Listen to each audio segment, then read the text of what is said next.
Pessoal, sejam bem-vindos e bem-vindas. Hoje a gente tem uma temática bastante relevante aqui nessa videoconferência, que é especificamente a relação entre a formação em psicologia e as contribuições que ela oferece também para os neuropsicólogos e psicólogas. A gente está aqui hoje nesse evento com a Ângela Ribeira, egressa do curso de psicologia da PUC Minas São Gabriel, também com a Alana Santos, também ex-aluna, egressa, e com a professora Mirelle Ichalik, coordenadora do curso de psicologia da Praça da Liberdade, também nossa colega na Faculdade de Psicologia, no Conselho Diretor. Quero agradecer a vocês pela participação nesse evento. É sempre muito bom quando a gente pode ter contato novamente com vocês que fizeram um percurso, e não qualquer percurso, no curso de psicologia, e tem a oportunidade de retornar e oferecer contribuições para o corpo docente e para os colegas de vocês. Aproveitando o ensejo, agradeço aqui, né, em nome de vocês, a contribuição de tantos outros monitores, de pessoas que estiveram no nosso curso. Tenho dito isso, conversamos, eu e Mirelle, sobre isso em outro momento. É sempre muito importante, quando um aluno está no curso de psicologia, e mais do que receber a formação e contribuir de alguma forma para o seu próprio percurso profissional, é muito interessante que muitos de vocês e muitas de vocês contribuem também para o curso, para a edificação do próprio curso de psicologia, seja nas práticas que vocês desenvolvem no laboratório de avaliação psicológica, na clínica, como representantes de turma. Então, nós sabemos da relevância disso, da importância, e quero aqui registrar esse reconhecimento público da importância que vocês também tiveram, e agradecer aos outros colegas aqui por vocês, por essa contribuição ao curso de psicologia. Tenho certeza que Mirelle vai mediar aqui um bom debate a respeito dessa temática, tratando das histórias de vocês na formação e também como ela pode contribuir para vocês alçarem esses voos que agora estão fazendo e que nos deixam sempre muito orgulhosos e orgulhosas. Ok? Tenham todos um bom evento, uma boa videoconferência. Um abraço para vocês. Obrigado, Obrigada, Cadu. Obrigado, Mirelle. Obrigado, Alana. Obrigada, Cadu.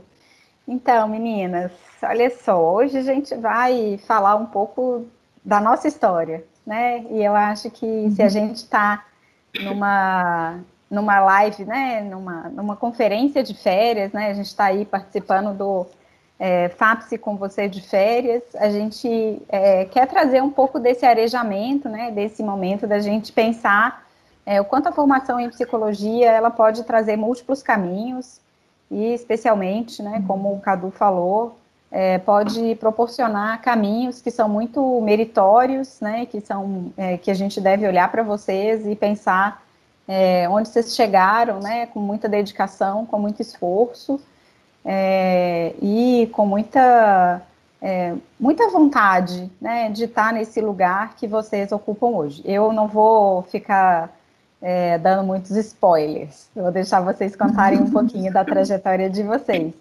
mas queria só, inicialmente, agradecer e dizer que vocês duas são não só ex-alunas, mas são colegas de trabalho que estão no meu coração para sempre, né, são muito importantes para mim. E hoje, então, eu vou começar, né, a gente combinou aqui uma dinâmica em que eu vou fazer uma apresentação rapidinho, assim, só para a gente falar um pouco do lugar que a gente vai falar hoje, e em seguida as meninas vão falar um pouco da trajetória delas. Eu não vou conseguir chamar de outra coisa que não as meninas, tá? Porque isso aí vai fazer parte do nosso afeto eterno. A neuropsicologia, ela é uma área de interseção, né? Então, muitas vezes, quando a gente pensa na neuropsicologia, é um erro a gente pensar que ela é uma área da psicologia.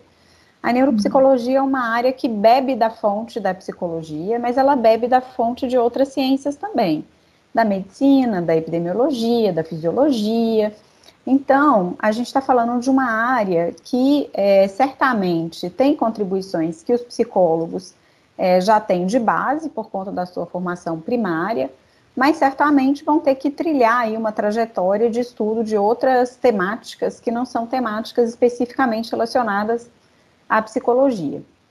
Então, a neuropsicologia, ela é uma área que nasce, né, interdisciplinar, ela é constituída de forma interdisciplinar e ela não é uma atribuição exclusiva do psicólogo. Então, embora muitos psicólogos atuem como neuropsicólogos, nem todos os neuropsicólogos são psicólogos de base, né? Claro que vão haver diferenças no fazer, né, das técnicas, especialmente porque psicólogos podem lançar mão de testes psicológicos que outros profissionais neuropsicólogos não podem.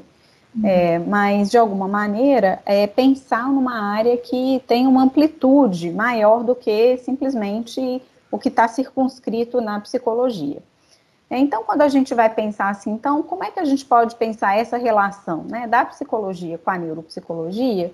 Na maioria das vezes, a gente vai pensar nas duas grandes áreas da neuropsicologia, que é a avaliação neuropsicológica e a reabilitação.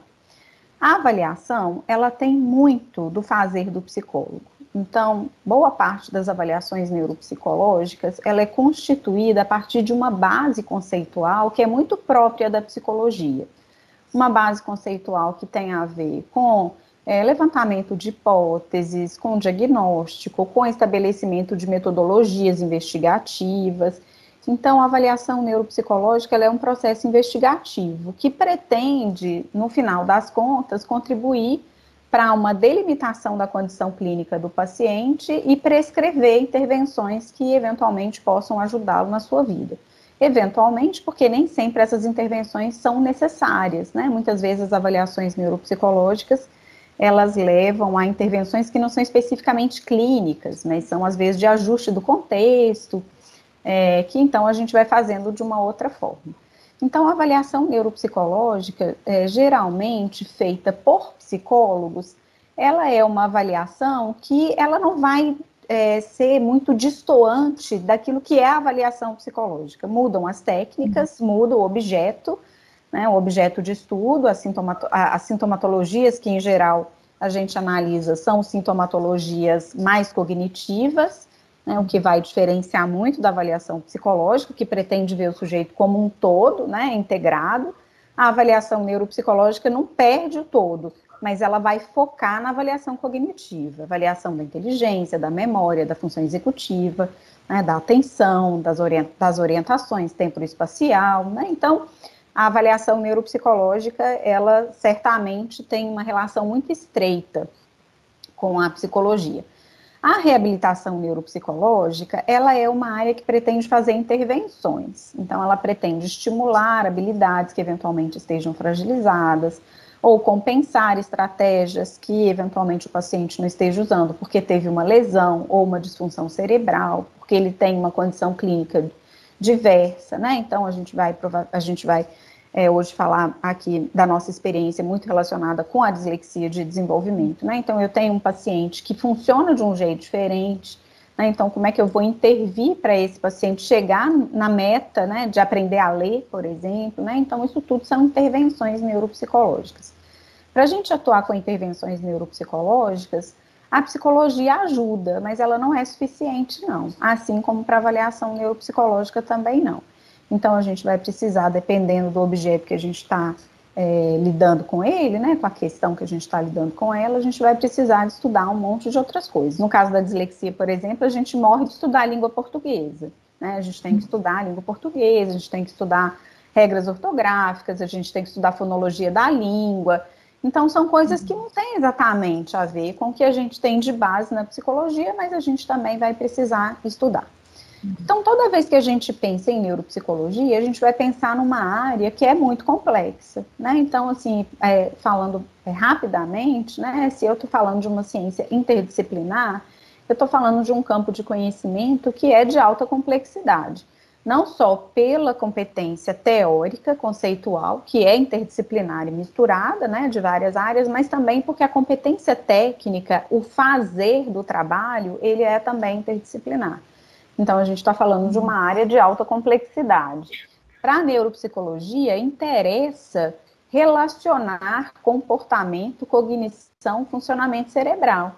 Eu não quero só ver o comportamento, eu não quero só pensar na cognição, eu quero pensar o comportamento, eu quero pensar a cognição, eu quero pensar o aparato biológico por trás dessa cognição. Então, é como se eu estivesse falando assim, ó, do ponto de vista comportamental, é aquele menino, por exemplo, vamos pensar num caso de desatenção, é aquele menino que está no meio do para-casa e começa a olhar a borboleta, né? Comportamentalmente é isso que eu vejo. Do ponto de vista cognitivo, o que eu estou vendo? Eu estou vendo uma disfunção atencional ou executiva, né, ou misturada. Então, esse paciente ele tem uma dificuldade em focar o estímulo, em escolher um estímulo que é importante e focar nele. Cognitivamente, eu estou falando disso. E, do ponto de vista cerebral, eu quero saber o que esse comportamento de ver borboleta e de não focar um estímulo tem a ver com seu funcionamento cerebral, com seu aparato biológico. Então, a neuropsicologia é uma área de alta complexidade. Quando a gente olha para isso, então, o que a literatura descreve é que a formação em neuropsicologia ela é tão complexa quanto a atuação. Então, esse é o ponto que eu quero chegar, né? A gente precisa pensar um pouquinho o que é, então, necessário para se formar, tendo esse olhar, né, em que a neuropsicologia pode contribuir. A maioria dos autores sugere que a formação em neuropsicologia, ela é uma formação complementar. Então, que é impossível um psicólogo terminar a sua graduação e ser um especialista em neuropsicologia. Isso é validado também pelo nosso Conselho Federal de Psicologia. O Conselho Federal de Psicologia, ele preconiza que alguém, para usar o título de especialista em neuropsicologia, ele precisa fazer uma prova de títulos ou um curso de especialização, ou ele deve estar participando de programas de mestrado e doutorado em neuropsicologia, né? Com linhas de pesquisa em neuropsicologia, melhor dizendo. Então, essa é a formação possível. A nossa questão aqui é anterior a essa. O que eu propus para as meninas a gente discutir hoje é como que a trajetória de formação, ela pode ser um passo fundamental para essa formação posterior. Porque, embora a gente saiba da beleza, né, que pode ter uma formação posterior ao curso de psicologia, ela pode ser mais, essa formação ela pode ser mais sólida se eu começo essa formação anteriormente a isso, né? Então, isso foi assim na minha própria trajetória profissional, em que eu também, assim como as meninas vão contar, tive experiências com a neuropsicologia durante a minha graduação e como que a experiência numa universidade privada, né, as duas estudantes da PUC Minas tiveram como também ter acesso a esse tipo de experiência. Então, eu vou passar a palavra a elas, a gente vai conversando um pouco, vou me metendo aqui quando achar que devo, mas vou deixar as estrelas, né, apresentarem aí a sua trajetória. Sim. Sejam bem-vindas, viu, meninas? Obrigada. Obrigada, Mirelle. Eu queria começar dizendo que é uma imensa alegria retornar à FAPSE, ainda mais para falar sobre uma temática, né, sobre uma área de atuação da qual eu tenho muito apreço, que é neuropsicologia. Nós conversamos antes, né, então o nosso objetivo aqui é falar um relato breve da nossa experiência, né, na área da neuropsicologia, enquanto alunas de graduação da Faculdade de Psicologia. Vou resgatar aqui uma linha do tempo, né, de todas as experiências que eu tive na graduação. Eu e Ângela tivemos uma trajetória bastante parecida, né, Ângela? Acho que muito do que eu vou falar aqui, das experiências que eu tive, ela também fez parte. Então, meu primeiro contato com a neuropsicologia na graduação foi logo nos primeiros anos da faculdade, quando eu comecei a fazer parte do grupo de pesquisa de doutorado da professora Mirelle, que é vinculado ao Laboratório de Estudo e Extensão em Autismo e Desenvolvimento, lá da UFMG, coordenado pela professora Cláudia Cardoso Martins. Então, logo nos primeiros anos da graduação, eu entrei como aluna, né, de iniciação científica voluntária, dessa pesquisa que nós trabalhamos, estamos trabalhando ainda, né, sobre dislexia do desenvolvimento. E aí, na pesquisa, eu continuei, né, durante 5 anos da graduação. Hoje em dia, eu faço parte do laboratório, né, à medida que eu fui me envolvendo com os projetos, com a pesquisa, eu fui tomando também parte de outras atividades, né, do laboratório, de outros projetos, e estou lá atualmente juntamente com a Ângela, com a Mirelle também. Quando eu estava no terceiro período, a gente teve uma experiência muito bacana, que foi um grupo de estudos, né, coordenado pela Mirelle, sobre neuropsicologia do desenvolvimento. Eu ainda não tinha tido a disciplina, já estava na pesquisa, mas foi, de fato, um primeiro contato para ver outras coisas, outros aspectos da neuropsicologia para além do transtorno de aprendizagem que eu já estava vendo, que era a dislexia na pesquisa. Então, foi um grupo que a gente participou durante um período, né, foram 6 meses, um período de muito aprendizado, né, nós discutimos vários assuntos, os alunos ficavam responsáveis pela apresentação dos textos, dos artigos, então foi um período muito bacana. Acho que isso é uma característica da PUC, né? Sempre tem essa oferta de grupos de estudos, e esse foi uma oportunidade muito bacana que nós tivemos. Quando eu estava no 5º período, eu tive a oportunidade de ingressar num estágio não obrigatório, como mediadora escolar de uma criança com dificuldade de aprendizagem em uma escola particular.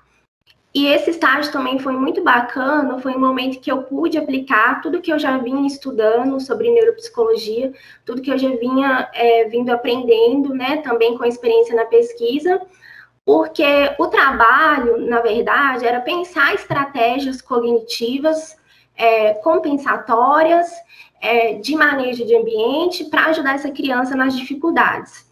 Então, foi um período muito bacana, tinha conversa com os professores, com outros profissionais com que a criança fazia atendimento, com fono, com professora de reforço. Então, também foi um período que eu aprendi muito e que eu pude aplicar aquilo que eu já vinha aprendendo.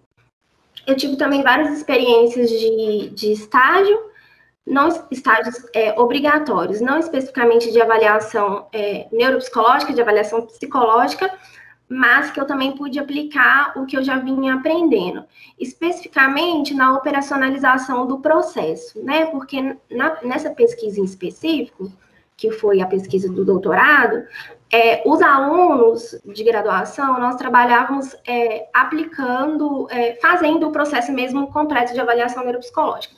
Então, eu aprendi sobre instrumentos, eu aprendi a fazer laudo, eu aprendi...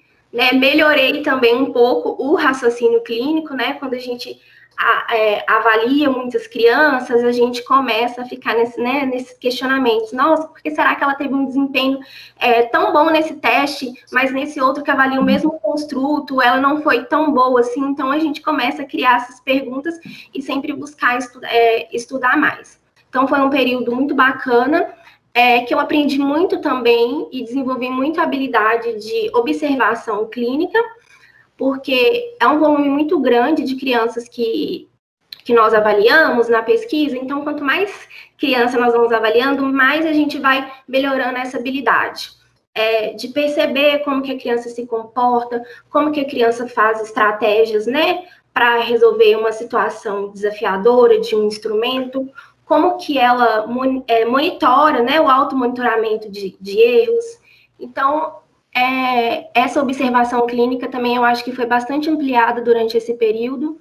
A gente passa a observar como que a criança se engaja, se a criança é uma criança mais desatenta, se ela não está num dia muito legal para avaliação. Acontecem também alguns casos assim inesperados, que a criança querer ir ao banheiro no momento de um instrumento que ela precisa do tempo, né, que o desempenho dela é medido com o tempo, e ela quer ir no banheiro no momento que ela está naquele teste, ou quando ela se recusa a fazer uma tarefa. Então, eu acho que todas essas experiências, elas vão acrescentando também para a nossa prática. Quando eu comecei os estágios de avaliação, eu me sentia muito mais segura na administração do processo como um todo, por conta mesmo dessa experiência que eu já havia tendo. Deixa eu olhar aqui, que eu fiz uma listinha aqui de tudo que eu... Teve um período também que eu passei como aluna de iniciação científica em outro laboratório da UFMG, que é o Laboratório de Neuropsicologia do Desenvolvimento, que foi uma experiência também muito bacana. Lá eles têm como foco a cognição numérica, então nós estávamos estudando e avaliando crianças com hipóteses de descalculia do desenvolvimento, que ao contrário da dislexia é uma dificuldade inesperada na aritmética. Foi uma experiência também muito bacana, eu aprendi muito, e uma diferença que tinha para essa pesquisa que eu já estava na PUC, é que era realizada com crianças de escolas públicas, e a pesquisa da PUC era com crianças de escola particular. Então, a gente consegue observar, né, esse perfil das crianças, essa diferença desse perfil e as diferentes variáveis, né, principalmente no nível socioeconômico, como que é o impacto disso na cognição da criança. Então, foi um período de bastante aprendizagem também. Agora, recentemente, nós recebemos a premiação, segunda colocação do concurso de melhores trabalhos de conclusão de curso do São Gabriel, meu estudo de monografia, que foi orientado pela professora Mirelle, e fez parte, né, na verdade, esse estudo fechou com chave de ouro a graduação, de tudo que eu já vinha construindo desde lá do início. O estudo, ele avaliou funções executivas em crianças com perfil de dislexia, e foi um recorte dessa pesquisa que eu já estava participando, né, do doutorado da Mirelle. Então, ao mesmo tempo que nós avaliávamos as crianças da amostra para o doutorado, nós avaliávamos também para o meu estudo. Só que o foco era um pouquinho diferente, que eu estava querendo avaliar funcionamento executivo, então nós incluímos alguns instrumentos de funções executivas, em que eu fiz exclusivamente a avaliação dessas crianças. Foi muito bacana ver o resultado desse estudo de anos. Eu acho que o processo foi mais leve, esse processo da monografia, para mim, por conta dessa experiência.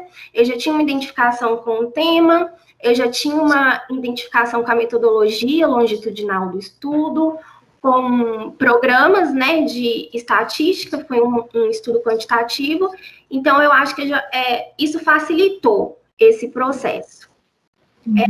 Foi um estudo também, na verdade, um estudo que nós achamos que tem grandes contribuições aí para a área da neuropsicologia. Até o momento que eu estava realizando, haviam 4 estudos publicados com crianças falantes do português brasileiro, avaliando também funções executivas, né? Poucos estudos e 2 deles publicados apenas em inglês. Então, assim, nós cremos, né, que vai ser uma contribuição aí bacana para a gente. E vai ser publicado, né? Tem que vai ser publicado. Legal. Posso falar agora? Pode, acho que eu falei muito rápido, vai lá.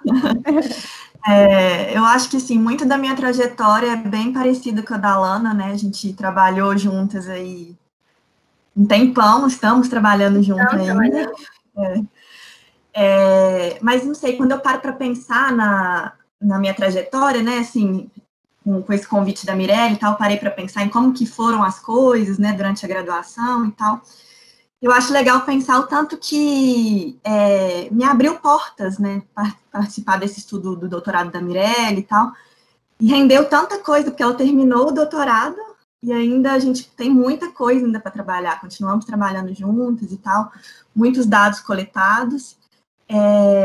Então, isso é muito legal, né, porque a gente vê que não é especificamente o estudo de doutorado da Mirelle que a gente participou. Uhum. A gente participou de uma coleta grande de dados que rendeu frutos para todo mundo, né? Para mim, para a Alana, para a Mirelle. Agora a gente está escrevendo um outro capítulo também juntas. Então, isso é realmente muito legal. Exatamente. Nós publicamos um artigo em 2018 na revista Pré-Texto de Psicologia. A gente traz sobre neuropsicologia, sobre avaliação neuropsicológica, uma descrição do trabalho, né, do nosso trabalho, enquanto psicólogas em formação ainda na graduação, na pesquisa. Então, ficou um trabalho muito bacana. É verdade. Bom, eu não vou ficar repetindo muito, assim, o que a Alana já falou, porque, como a gente já falou, as trajetórias foram bem parecidas, assim. Mas eu vou destacar alguns outros pontos, assim, que eu acho que foram importantes para além desses que a Alana já falou, assim. Uma das coisas que eu acho que foi mais legal, assim, para mim, foi que a gente teve a oportunidade de trabalhar com um estudo que é quantitativo. Né? Na psicologia, a gente tem uma carga muito maior de estudos que são qualitativos e tal, então a gente aprender a manipular dados, mexer com programa de estatística, né, depois continuei no mestrado e tal, isso foi muito importante para mim, porque, né, eu cheguei no mestrado para fazer um estudo também quantitativo e eu já tinha noção de como fazer, né, e talvez só com a graduação eu ia ter muito mais dificuldade para aprender lá e tal.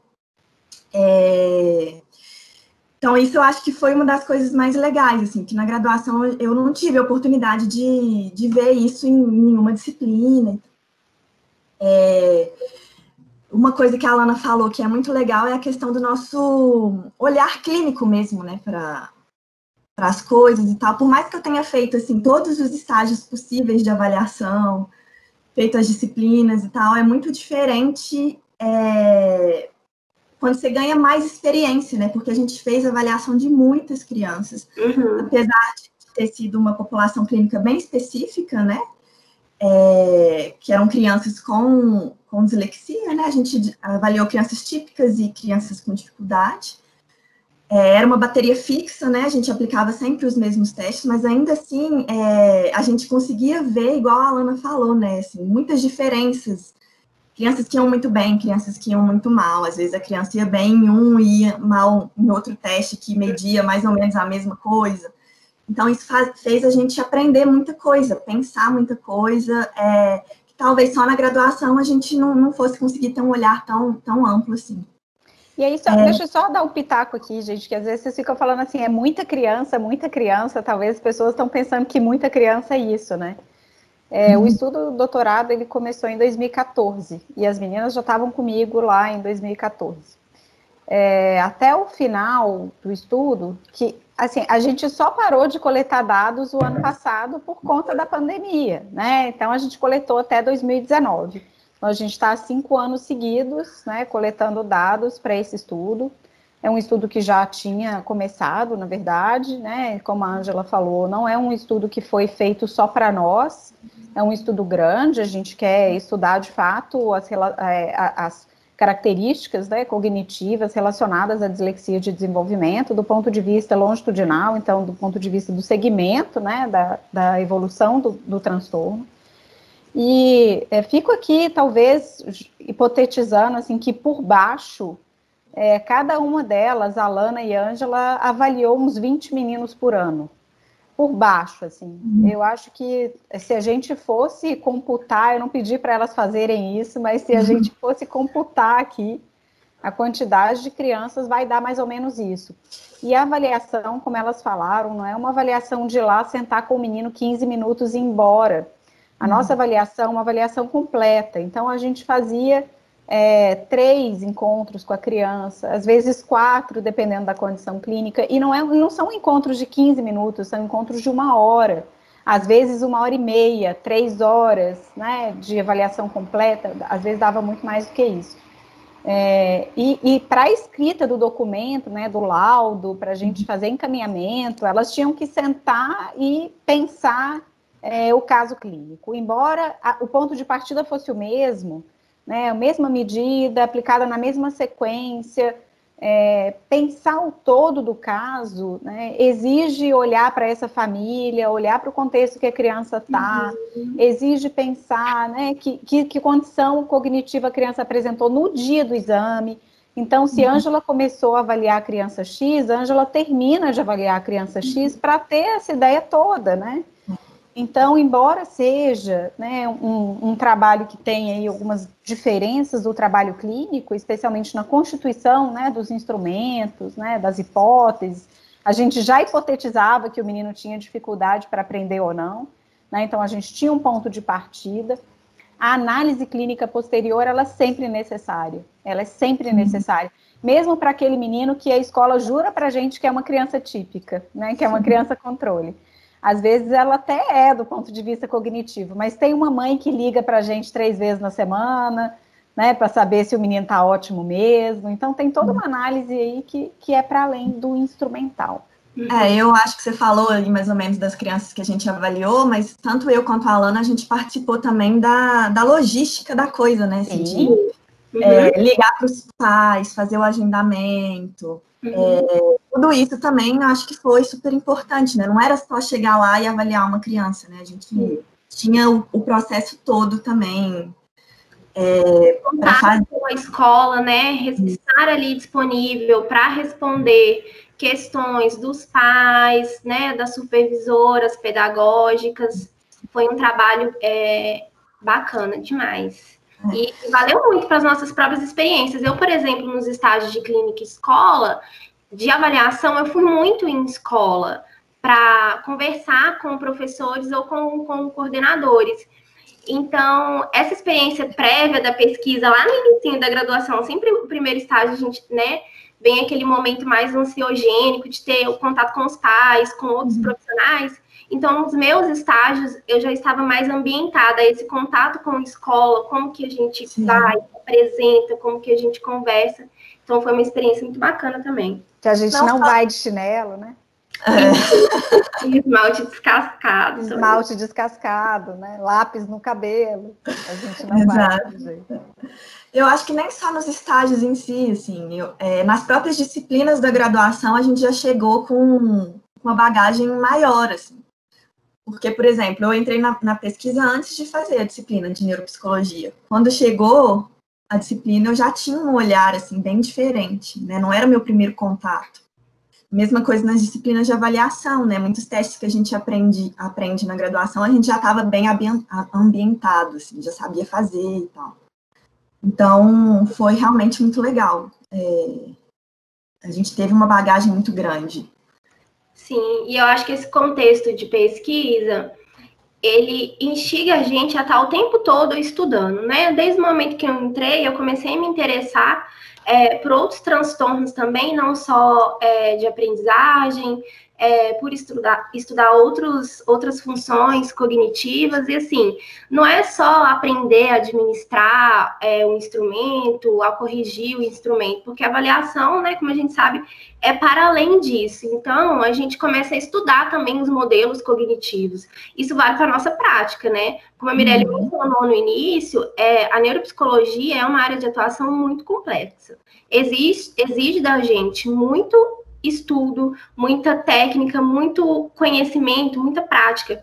Então, se a gente está avaliando uma criança, por exemplo, né, agora na nossa prática, e a criança a gente fez um instrumento com a criança e ela deu um prejuízo nas funções executivas, ou ela teve um bom desempenho, tá, ok. O teste está me falando que ela está dentro da média, está abaixo, está acima, mas assim, qual modelo cognitivo que a gente está utilizando, né, para fazer essa interpretação? A gente está usando um modelo cognitivo que as funções executivas, elas são classificadas com múltiplos componentes, ou ela é considerada como um componente único? Então, a gente começa também a evoluir, a abrir o leque, né, de estudos, de interpretação, e sair um pouco dessa visão equivocada de que o instrumento vai te dar um resultado e tá ali, ótimo, tá ok, a criança tá dentro, tá acima da média. Eu acho que a gente busca mais, né, essa questão de estudar, de saber, de desenvolver mesmo um raciocínio clínico. E eu acho que, né, tanto para mim quanto para a Alana,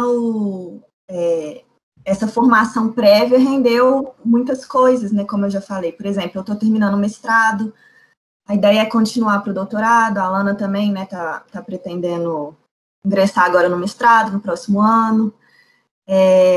Então, realmente abriu muitas portas e deu para a gente uma experiência que a graduação em si não daria. Quem tem intenção de atuar nessa área tem que buscar algo para além da sala de aula. Assim, não tem como ficar lá só com aquela disciplina de neuropsicologia, e a gente vai aprender, né, realmente na prática, né? Assim, avaliando esse tanto de menino mesmo, administrando esse tanto de instrumento, fazendo muito relatório. É assim que a gente vai aprendendo e adquirindo, né, as habilidades necessárias que a gente precisa para esse fazer. Porque não é só a teoria, né, é muita prática também.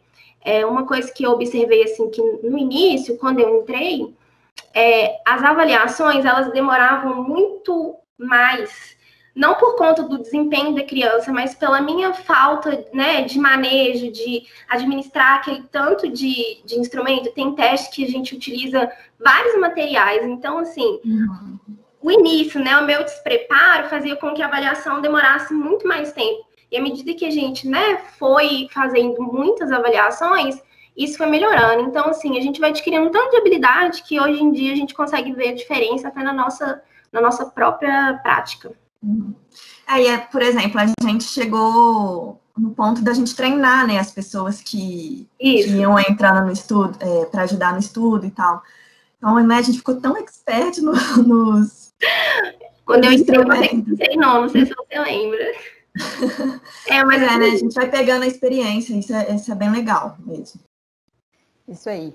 Ô, gente, assim, eu acho que uma coisa que quero destacar, né, para a gente ir caminhando para o nosso encerramento, é que eu fico olhando, assim, para vocês falando, né, participei de boa parte dessa história, mas eu não posso deixar de dizer que esse percurso meritório, ele tem a ver com o esforço que cada uma de vocês fez, né? Eu acho que isso é para toda a área da psicologia, não acho que tem a ver só com a neuropsicologia. O curso de psicologia é um curso que vai dar as linhas bases, né? Assim, ela vai dar aquilo, o curso vai trazer aquilo que é o básico para se formar bem enquanto psicólogo. Mas as possibilidades, né, o alcance de uma formação onde eu me comprometo efetivamente com a minha formação, onde eu me comprometo em abrir mão, né, de eventualmente alguns benefícios aí, né, de uma vida sossegada, né, que a graduação pode trazer, né, uma vida em que eu sou só universitária e eu vou lá para a aula de manhã, né, e sento lá de 7 a 12h20, depois eu, sei lá, né, vou fazer um estágio de 4 horas, ou nem isso, fica pequeno, né, então, esse momento, né, é um momento de formação, é um momento em que eu preciso, de fato, estar muito disponível para ela, para me inquietar, né, para fazer perguntas e buscar respostas, que a universidade, ela vai ser um facilitador, mas ela não vai trazer todas elas, né, a gente busca muito essas respostas, então, quando eu vou vendo aqui vocês falando, né, fico super emocionada, assim, porque percebo o quanto que vocês conseguiram se apropriar disso, né? Quantos colegas, né, de vocês, a gente sabe que agora, depois de formados, estão querendo buscar aquilo que vocês buscaram enquanto vocês estavam se graduando, né? Então, queria, de fato, né, parabenizá-las, né, agradecê-las por toda a trajetória, por todo o apoio, né, e por poderem estar aqui com a gente, né, nesse momento, falando um pouquinho disso, né, porque, como eu falei no começo, a ideia é trazer uma boa energia, né, uma vibe boa, de pensar que é possível, né, se envolver bem, né, com o curso, de forma bastante aplicada, de forma bastante comprometida, e os frutos, eles eles vão chegando, né, eles vão chegando com a trajetória de vocês, com as coisas que são tangíveis, né, o concurso de monografia, o mestrado, né, possível doutorado, as publicações, mas ela vem de uma forma muito intangível também, né, esse aprendizado que é um aprendizado que fica, de maturidade, de experiência, de competência técnica, e não posso deixar de falar, porque quem me conhece sabe que toda vez que posso vou falar disso, de muito comprometimento ético. Porque eu acho que quando a gente tem uma experiência, que é uma experiência com o outro, e com o outro que tem alteração de desenvolvimentos, a gente precisa ter comprometimento ético. A gente tem que ser capaz de olhar para esse sujeito e pensar as fragilidades que ele tem, a gente tem que ser capaz de entender que quando a mãe liga para a gente 400 vezes, ela está muito ansiosa, porque ela não sabe encontrar saídas, né, e nós somos um porto seguro. Então, nesse momento, não basta só técnica, né, preciso de ética, preciso de humanidade, e eu sei que elas conseguiram tudo isso, não só, né, por conta da trajetória em psicologia, mas também pelas várias frentes, né, que a vida foi abrindo na vida delas, né, com famílias muito bacanas, com estrutura de serem pessoas, né, também muito comprometidas com aquilo que estavam fazendo. Então, queria agradecer vocês, né, vou abrir para vocês falarem as palavras finais, né, antes da gente encerrar, mas, de fato, estou muito feliz com a presença de vocês aqui. Trabalhar com você também, Mirelle, foi uma coisa que foi importante. Acho que entra nesse tanto de ganho que a gente teve, porque você é uma profissional extremamente ética, dedicada com as suas coisas, então você ter o exemplo, né, tão de perto, isso também foi importante para mim durante a minha formação, né? Você sabe, todo mundo sabe que eu tenho um afeto assim, muito grande, porque foi realmente muito importante assim, para mim, durante a graduação inteira, basicamente, ter o seu acompanhamento tão de perto. Assim. Então, obrigada. Acho que é isso assim, que eu tinha para falar. Sempre um prazer estar de volta. Um lugar que eu tenho tanto carinho, né, que é a Faculdade de Psicologia. Certo. Eu também queria aproveitar esse momento para agradecer. Muito feliz de estar compartilhando essas experiências com os alunos aí da Faculdade de Psicologia, ao lado de duas queridas, Ângela e Mirelle, também que me acompanham aí desde o início da graduação. Agradecer o convite e eu espero que o nosso relato ele sirva, né, de inspiração para os alunos que, né, estão nos assistindo, especialmente para aqueles que se interessam, né, pela área, pela neuropsicologia, que busquem investir o tempo, né, na graduação nessas atividades. Então é isso. Gente, muito obrigada. Só mencionar aqui, como palavra final, a gente continua trabalhando no laboratório da UFMG, junto com a professora Cláudia Cardoso Martins, que é orientadora de nós três, né? A gente também quer agradecer especialmente a ela por todo o acompanhamento que tem nos dado nesse momento. E dizer que vocês são sempre muito bem-vindas. A gente espera que em breve, de outra forma, né, mais presencial, né, mas a gente fica morrendo de saudade, mas nesse momento tenho certeza que traz aí, cumpre o objetivo, mata um pouco a saudade, né, dá um alíviozinho aqui no coração. Beijo, gente, muito obrigada para vocês. Obrigada. Tchau.